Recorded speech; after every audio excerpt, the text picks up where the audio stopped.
تبارك الذي نزل الفرقان على عبده ليكون للعالمين نذيرا.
اللہ تعالیٰ نے انسان کو اشرف المخلوقات بنایا ہے اور انسان کو اختیار دیا ہے، نہ جانوروں کی طرح کپڑوں کی طرح بنایا، نہ فرشتوں کی طرح بنایا، اختیار کیا ہے، انسان کے اندر ملکہ رکھا ہے کہ وہ چاہے تو فرشتوں سے بھی آگے چلا جائے اپنے اختیار میں۔ انسان کے اندر برائی کا مادہ بھی موجود ہے کہ وہ برائی چھوڑ کر اچھائی کرتا ہے، ضد اور تقابل موجود ہے، تو پھر اس کا مقام فرشتوں سے آگے چلے گا۔ اور اگر چاہے انسان اپنے اس مال کے پوزائے کر دے اور جانوروں والے کام کرنا شروع کر دے، شیطانی کام کرنا شروع کر دے، تو جانوروں سے بدتر ہو جاتا ہے۔ اسی لیے اللہ تعالیٰ نے قرآن کریم میں اس انسان نافرمان انسان کو انعام جانور کہا، اور پھر فرمایا جانوروں سے بدتر ہے۔ جانوروں میں جانوروں والی صفت کو بھی برائی کی، اللہ تعالیٰ نے جیسے پیدا کیا ویسے ہے، گدھا ہے، گھوڑا ہے، گائے ہے، بھینس ہے، طوطا ہے، بلی ہے، وہ اپنے کام میں مشغول۔ انسان کو ان چیزوں سے آگاہ پیدا ہوتا ہے کہ انسان اللہ کی ربوبیت کو پہچان کر اس کی اطاعت پر فرمانبرداری میں لگ جائے۔ اب انسان نے اپنے آپ کو جانوروں جیسا بنا لیا تو یہ جانوروں سے بدتر ہے، بلو اگر جانوروں سے بدتر۔ میرے عزیز بھائیوں، اللہ تعالیٰ نے اپنے راضی کرنے کے لیے ہمیں طریقے بتائے، اور وہ طریقے ہیں جناب امام الانبیاء سرکار دو عالم خاتم الانبیاء سرور کونین سیدنا و مولانا محمد مصطفیٰ احمد مصطفیٰ صلی اللہ علیہ وسلم کے قرآنی طریقے۔ اگر ہم اس پر چلیں گے تو کامیاب ہوں گے۔ تو اللہ تعالیٰ نے ہمیں اپنی اطاعت کو رضا کے لیے پیدا فرمایا ہے، تو پھر راضی کرنے کے طریقے بھی بتائے کہ اللہ کا بہت بڑا احسان ہے۔ اگر اللہ تعالیٰ نہ بتاتے تو ہم کیا کر لیتے؟ تو دو آیت میں نے آپ کو سامنے تلاوت فرمائی ہے، اس میں اللہ تعالیٰ اپنی ربوبیت کی قسم کھا کر فرماتے ہیں کہ اے میرے بندو، تمہیں اگر مجھے راضی کرنا ہے اور اس پر ایمان لانا ہے تو اس کا ایک ہی طریقہ ہے کہ نبی کریم صلی اللہ علیہ وسلم کو اپنی زندگی کے ہر کام میں مشغلہ بنا دو۔ بنا واؤں کے لائیوں میں لوگ اللہ تعالیٰ نے اپنی ذات کو پسند کرائی۔ لیکن ایک انسان پسند کھاتا ہے، اس کا الگ مقام ہے، بھائی اللہ تعالیٰ قسم کھاتے ہیں، اللہ کی قسم ساری دنیا کی قسموں سے بڑی قسم۔ پھر اللہ تعالیٰ مخلوق کی قسم بھی کھاتے ہیں، اگر کہ انسانوں کے لیے انسان کو مکلف ہیں، احکام کے پابند ہیں، انسانوں کو کوئی حکم دیا کہ صرف اللہ کی قسم کھائیں، لیکن اللہ تعالیٰ کو کسی حکم کے پابند نہیں ہے، وہ خالق ہے، مالک ہے۔ اللہ تعالیٰ مخلوق کی قسم کھاتے ہیں، اور کئی حکمتیں ہوتی ہیں، جیسے اللہ تعالیٰ سورج کی قسم کھاتے ہیں، چاند کی قسم کھاتے ہیں، رات کی قسم ہے، دن کی قسم ہے، اور انسان کی قسم ہے، دوڑتے ہوئے گھوڑوں کی قسمیں ہیں، انجیر کی قسم ہے، زیتون کی قسم ہے، میرے مکہ کی قسم ہے، مختلف قسمیں ہیں۔ لیکن اللہ رب العالمین جب خود قسم کھائیں اور پھر اپنی ذات کی قسم کھائیں تو یہ قسم سب سے بڑی قسم ہے۔ تو اللہ تعالیٰ فرمانے بلا اور تیرے رب کی ذات کی قسم، تیرے رب کی ذات کی قسم، لا یؤمنون حتی یحکموک فیما شجر بینہم، کہ یہ مسلمان یہ مومن نہیں ہو سکتے تک آپ صلی اللہ علیہ وسلم کو فیصل یعنی زندگی کا ہر کام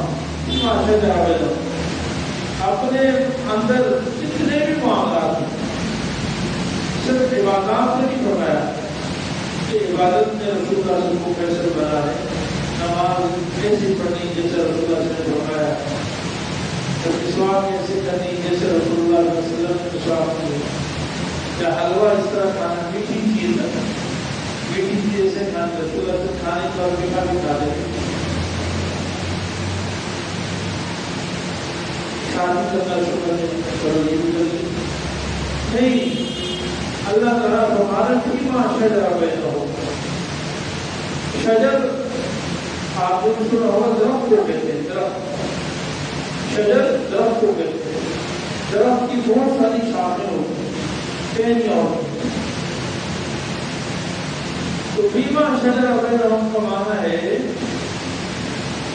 زندگی کے تمام شعبوں یعنی انسان جتنے کاموں سے اس کو واسطہ پڑتا ہے، پیدائش سے لے کر موت تک، صبح سے لے کر شام تک، بچپن میں ہو، لڑکپن میں ہو، جوانی میں ہو، بڑھاپے میں ہو، خوشی میں ہو، غمی میں ہو، صحت میں ہو، بیماری میں ہو، اس کا تعلق عقیدے سے ہو، اس کا تعلق معاملات سے ہو، خرید و فروخت سے ہو، اس کا تعلق معاشرت سے ہو، زندگی کے کسی بھی شعبے سے اس کا تعلق ہو، اللہ تعالیٰ فرماتے ہیں جب تک تمام معاملات میں ہم نبی کریم صلی اللہ علیہ وسلم کو اپنا فیصل نہ بنا دیں، جو بات میں عرض کر رہا ہوں تو قرآن کریم کی آیت کا ترجمہ کر رہا ہوں، جس کا دل چاہے بعد میں ترجمے والا قرآن اٹھا کے دے 5 پارے میں، جب تک آپ صلی اللہ علیہ وسلم کو فیصل نہ بنا دیں تو میری زندگی کے ہر شعبے میں فیصلہ حضور کا چلے گا، رائے حضور کی چلے گی، طریقہ حضور صلی اللہ علیہ وسلم کا چلے گا، میں نے کاروبار ویسے کرنا جیسے حضور نے بتایا، بیوی بچوں کے ساتھ رہن سہن ویسے کرنا جیسے حضور نے بتایا، میرے احکام ویسے ہوں گے جیسے رسول اللہ صلی اللہ علیہ وسلم نے بتایا، میری سیاست اور حکومت ویسے ہوگی جیسے رسول اللہ صلی اللہ علیہ وسلم نے بتایا۔ اگر کوئی شخص عام صلی اللہ علیہ وسلم کو اپنا آئیڈیل نہیں بناتا اور زندگی کے ہر شعبے میں نہیں بناتا، میرا لباس وہ ہوگا جو رسول اللہ صلی اللہ علیہ وسلم کو پسند ہے، میرا کھانا پینا وہ ہوگا جو رسول اللہ صلی اللہ علیہ وسلم کو پسند ہے، تو اللہ تعالیٰ قسم کھا کے فرماتے ہیں لا یؤمنون، مومن نہیں ہوتے۔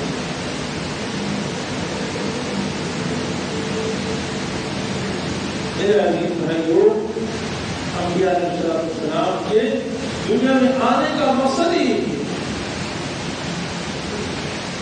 پھر آخری نبی سب سے اعلیٰ نبی ہے، اعلیٰ نبی ہونے کا مطلب یہ نہیں ہے کہ ہم صرف یہ بول گائیں تو اعلیٰ نبی اعلیٰ نبی اعلیٰ نبی، آپ جیسے اعلیٰ ہیں، آپ کی ذات جیسے اعلیٰ ہے، آپ کی شریعت بھی سب سے اعلیٰ ہے، آپ کا دین بھی سب سے اعلیٰ ہے، آپ جو کتاب لائے ہیں آپ کی کتاب بھی سب سے اعلیٰ ہے، آپ کی جو امت ہے وہ بھی سب سے اعلیٰ ہے، اور امت کی ذمہ داری بھی سب سے اعلیٰ ہے۔ میرے عزیز بھائیوں، ہمارے ہم سے اس بارے میں کیوں کرتے ہیں؟ اگر ہم اس غلط فہمی میں ہیں کہ بھائی شریعت کا تعلق صرف مسجد سے ہے اور صرف نماز سے ہے، صرف حج اور روزے سے ہے، یہ غلط فہمی ہے۔ صحابہ کرام رضوان اجمعین نے جو دین ہم تک پہنچایا ہے وہ ساری زندگی سے اس کا تعلق ہے،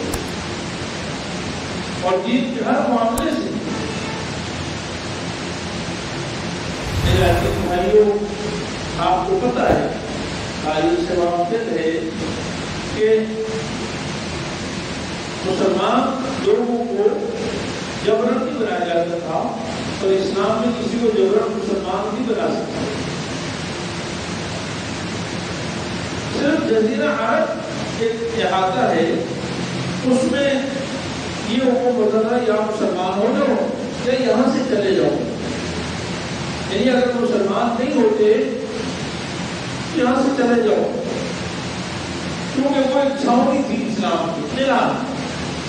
وہاں غیر مسلم کو رہنے کے منع کر دیا. وہ بھی شروع میں نہیں منع کیا، بعد میں منع کیا. رسول اللہ صلی اللہ علیہ وسلم جب دنیا سے جا رہے تھے تو آخری وصیتوں میں سے ایک وصیت کی تھی، اخرجوا اليهود والنصارى من جزیرۃ العرب، یہود و نصارہ کو جزیرہ عرب سے نکال دیں. اور اس حکم کی تعمیل میں بعد میں سیدنا ابوبکر صدیق اور سیدنا عمر رضی اللہ عنہ نے جزیرہ عرب سے یہود و نصارہ کو نکال دیا. پہلے رسول اللہ کے زمانے میں بھی کچھ نکلے تھے، لیکن سب جزیرہ عرب خالی کیا گیا تھا. تو یہاں بھی یہ کہا جاتا تھا کہ مسلمانوں کا وطن میں مار دیں گے. مسلمان جبرن نہیں کیا جاتا. مسلمان تو دل سے ماننے کا نام ہے. ایک آدمی دل سے نہیں مانتا، وہ اگر کہہ بھی دے کہ میں مسلمان ہوں تو اس سے کچھ فرق نہیں پڑتا، وہ تو مسلمان نہیں ہے. مسلمان تو تب کہنا ہے کہ جب دل سے مانے. اور اس کے علاوہ پوری دنیا میں جب جہاد کیا جاتا ہے، صحابہ کرام جب جہاد فرماتے تھے تو صحابہ کرام فرماتے کہ بھی مسلمان ہو جاؤ، ہمارے بھائی ہو تو مسلمان ہو جاؤ گے تو دماغوں کا دماغنا، وقالوں کا والنا، بارادوں کو کرا دینا، پھر تمہاری خون ایسا محفوظ ہوگا جیسا ہمارا خون محفوظ ہے، ہمارا مال ایسا محفوظ ہوگا جیسا ہمارا مال محفوظ ہے، ہماری عزت ایسے محفوظ ہوگی جیسے ہماری عزت محفوظ ہے. اب یہ پیشکش ہوتی تھی مسلمان ہو جاؤ. اگر مسلمان نہیں ہوتا، اگر وہ کہتے کہ ہم مسلمان نہیں ہوتے تو دوسرے نمبر پر تم سے کہا جاتا کہ ہماری حکومت تسلیم کر دو. ہماری حکومت، ہم حکمرانی یہاں اللہ کی ہوگی، یہاں قانون اللہ کا چلے گا، اللہ کی زمین پر اللہ کا نظام ہوگا، یہاں نظام مصطفیٰ ہوگا، نظام خلافت راشدہ ہوگا. ہماری حکومت تسلیم کر لو. اور ایک معمولی ٹیکس، وہ معمولی ٹیکس لگایا جاتا تھا، جزیہ جس کو بچا رہی تھی، معمولی جزیہ سالانہ تمہارا دیا کرو، سالانہ جزیہ. اور وہ بھی جو بالکل بوڑھا ہو، عورتیں ہوں، بچے ہوں، ان سے نہیں دیا جاتا، جو کمانے کے لائق کرو ان سے معمولی جزیہ دیا جاتا، تو یہ دیا کرو. اور ہمارے ملک میں پورے امن سے رہو. یعنی تم اگر ہمیں جزیہ دے دو گے تو پھر تمہارے مال جان عزت آبرو محفوظ ہو، تمہارے بھی حقوق ہو. اکثر جو فتوحات آپ نے سنی نا، سیدنا ابوبکر سیدنا عمر رضی اللہ کے زمانے میں بڑی فتوحات ہوئی. ان میں فتوحات ہوئی، یہ نہیں فتوحات جب ہوتی تھی تو لاکھوں لوگ اسلام میں نہیں داخل ہوتے تھے، بس مسلمانوں کی حکومت تسلیم کی جاتی تھی. جب مسلمانوں کی حکومت مان لی جاتی تو کچھ عرصے بعد سارے لوگ مسلمان ہو جاتے ہیں. کچھ عرصے بعد کیوں؟ ان علاقوں میں، ان ملکوں میں، ان ریاستوں میں، ان شہروں اور گاؤں دیہاتوں میں جا کر مسلمان اپنے گھر آباد کرتے ہیں. اور پھر ان کے معاملات، ان کے دن راتوں کے ساتھ اٹھنا بیٹھنا، ان کے اخلاق، ان کی سیاست، ان کی عدل اور انصاف، ان کی معاشرت دیکھ کر لوگ مسلمان ہو جاتے ہیں. جب رہتے مسلمان کیا تو چند سال ایسے گزر جاتے ہیں، پورے ملک میں کوئی غیر مسلم نہیں بچتا تھا، سارے اسلام قبول کر لیتے تھے. میرے عزیز بھائیو، صحابہ کرام اجمعین اس کی عبادت متاثر ہوتے تھے صحابہ اکرام کی اعمال سے، معاملات سے، بازار سے. لوگوں نے اسلام مسجد میں آ کر عبادت دیکھ کر نہیں مسلمان ہوئے، اس سے متاثر نہیں ہوئے.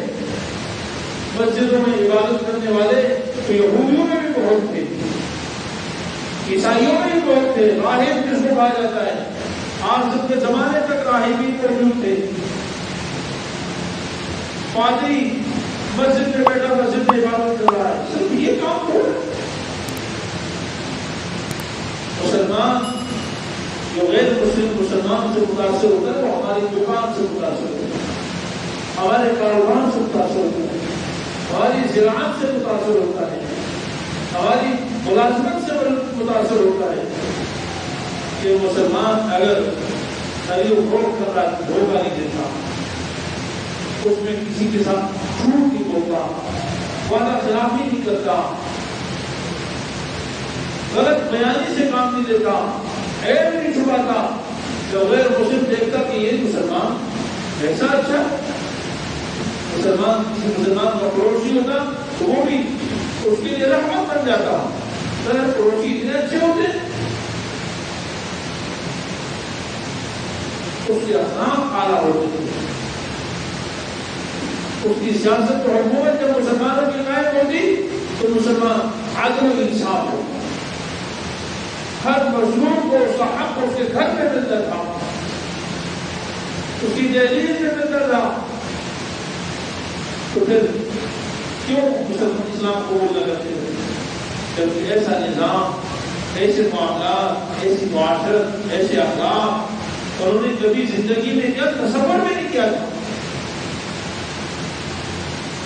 تو میرے عزیز بھائیوں، اللہ تعالیٰ فرما رہے ہیں کہ لا یؤمنون، جب تک ہم زندگی کے تمام معاملات میں رسول اللہ صلی اللہ علیہ وسلم کی اطاعت کو لازم نہیں سمجھیں گے، اپنے اوپر فرض نہیں قرار دیں گے، اس وقت تک مومن نہیں ہو سکتے. تو میں نے عرض کیا کہ دیکھیے ایک تو عقیدہ ہے جس سے مسلمان ہو جاتا ہے، لیکن عقیدے کے بعد اللہ کی عملی زندگی میں 5 شعبے ہیں. میں نے ابھی کچھ اختصار بتایا تھا. اور سب سے پہلا شعبہ عبادات کا ہے، لیکن عبادات پانچواں شعبہ ہے. جس طرح 5 انگلیاں ہیں، عبادت کا بھی ایک درجہ ہے، اور عبادت کا معاملہ سب سے کم درجے کا ہے. یعنی عبادت آسان کام ہے، عبادت مشکل کام نہیں، عبادت کیا آسان کام ہے. جب ایک بچے کو پڑھایا جاتا ہے، آپ بچے کو اسکول میں داخل کرتے ہیں تو بچے کو سب سے پہلے الف با تا سا پڑھایا جاتا ہے، یا اے بی سی پڑھایا جاتا ہے، A B C D E F G H I یہ پڑھایا جاتا ہے. اردو میں تہذیب پڑھائی جاتی ہے کیونکہ یہ سب سے آسان ہے. اس سے آسان نیچے کوئی سبق نہیں. حضرت سے الف با تا سا پڑھائیں گے. تو یہ عبادت جو ہے نا، یہ شریعت مطالعہ کے اعمال میں سے کوئی الف با تا سا، یہ تو بنیاد ہے. اگر ایک آدمی نمازی نہیں ہے تو پھر اس نے کہا کہ یہ اسلام کو کھا دے. اندر کا سلام متعمدن فقط قبر، جس نے نمازی چھوڑ دی وہ کافر ہو گئی، کیونکہ آخری لائن پہ تھا، باؤنڈری لائن پہ، آخری حد پہ تھا. اب وہیں سے ہی نیچے گر گیا تو ختم ہو گیا. ہمارے تبلیغی جماعت والے جب تبلیغ میں کسی کو لے جاتے ہیں تو وہ سب سے پہلے کیا کرواتے ہیں؟ یہ سب سے پہلا کام اسے کیا کرواتے ہیں؟ نمازی بناتے ہیں. اور یہی کرواتے ہیں. بھائی سب سے پہلا کام تبلیغی جماعت والے کیا کرواتے ہیں؟ نماز پڑھواتے ہیں. اس کو نماز آتے ہیں، اس کو تو اللہ حد سکھا دی، نماز کا سبق سکھا دیا، اس کو نماز پڑھنا سکھا دی. کم از کم 40 دن لگا دیا تو وہ نمازی بن جاتا ہے. یہ اس لیے نمازی بناتے ہیں کہ سب سے آسان کام نماز پڑھنا ہے. اس کو یہ نہیں کہتے کہ تیرا کاروبار حرام حلال کا ہے، یا اس کو پہلے سیدھا کر، پہلے دن اس کو حرام حلال کا نہیں بتاتے، وہ پہلے دن بھاگ جائے گا. اس کو یہ نہیں کہتے کہ تیرا معاملہ پڑوسی کے ساتھ ناجائز کا ہے، قبضہ چھوڑ، تم نے قبضہ کیا وہ فلانے کی جائیداد کو، باقی چھیڑتے بھی نہیں. بعض وقت ایسے جیسے یہاں کے تبلیغی جماعت والے ہیں، یہاں محلے میں کوئی آدمی ظالم ہو، قابل ہو، کوئی حرام خور ہو، کوئی یتیموں کا حق نہیں دے رہا، وراثت نہیں دیتا، تبلیغی جماعت والے کبھی بھی اس کو نہیں چھیڑتے. عام بات ہے کہ اللہ اور رسول کی بات مانو، لیکن معاملات کو چھیڑیں گے نہیں. اس کو پتا ہے کہ بہنوں اور بیٹیوں کو اگر ہم وراثت دینی ہو تو کروڑوں کی جائیداد تقسیم کرنی پڑے گی، بلڈنگ تقسیم کرنی پڑے گی، 2000 گز کا بنگلہ تقسیم کرنا پڑے گا، اور یہ مشکل کام ہے، یہ نہیں کر سکتا. حکومت تم کو یار مسجد میں نماز پڑھو، بس نماز پڑھو. سب سے یعنی ایمان کا ادنا درجہ نماز کے لیے کافی ہے، کیونکہ نماز میں زیادہ کچھ کرنا مشکلات.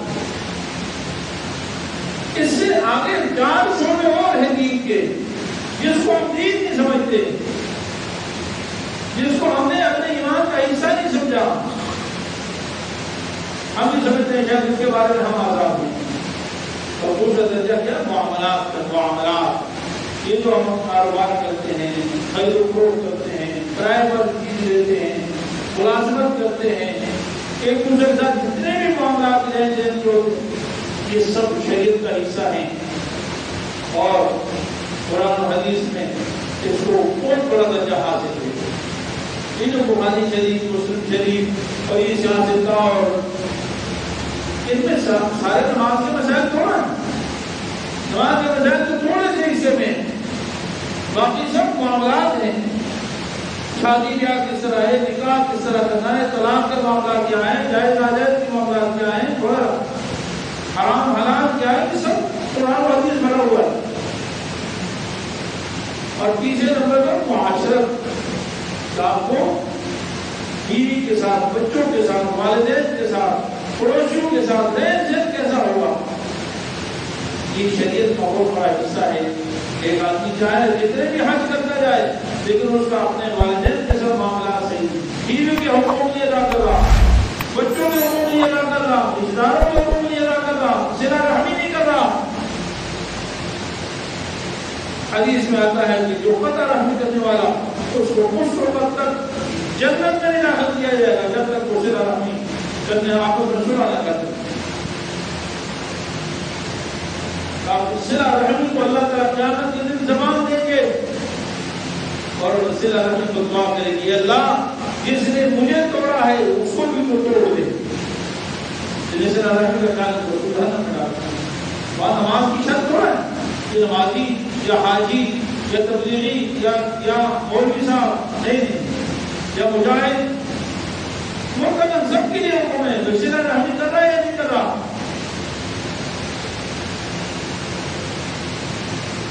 معاملات معاشرت بھی کا بہت بڑا شعبہ ہے. اور معاشرت میں عام طور پر آپ کو اپنے سے کمزوروں سے واسطہ زیادہ پڑتا ہے. والدین جب بوڑھے ہو جائیں تب واسطہ پڑتا ہے. جوانوں کو اتنی بات نہیں. جو قرآن کریم میں جب بڑھاپے کو پہنچ جائے تب پتہ چلتا ہے کہ اولاد کتنی فرما بتا. بوڑھے ہو جائیں، کھانستے رہیں، کسی کام کے نہ ہو. اور اسی طرح چھوٹے بچے، معصوم بچے جب ان کو بس میں نہیں تب شریعت کے حقوق کو پورا کرتا. بیوی آزاد ہوتی ہے، اس کے حقوق کو پورا کرتا. پڑوسی وغیرہ، غریبوں کا، یتیموں کا.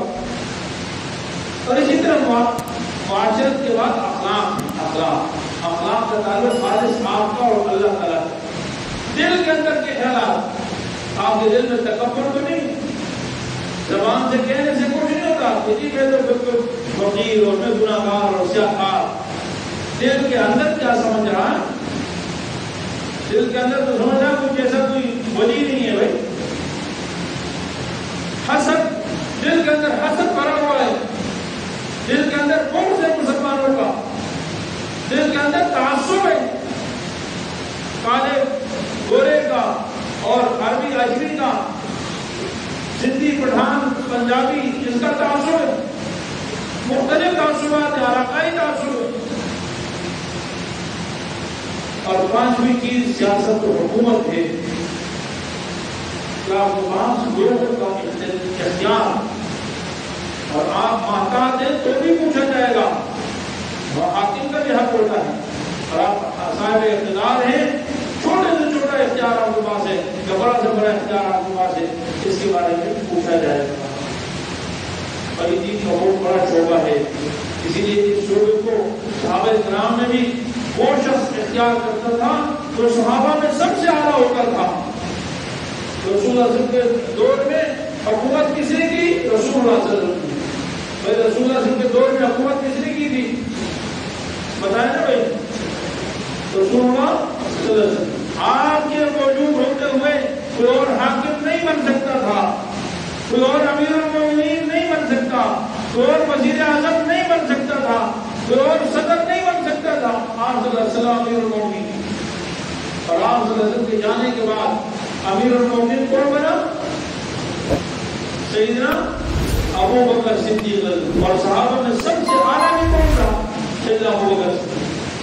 ابو بکر صدیق کے بعد سب سے اعلیٰ کون تھا؟ سیدنا عمر فاروق، اور خلیفہ بھی کون بنے؟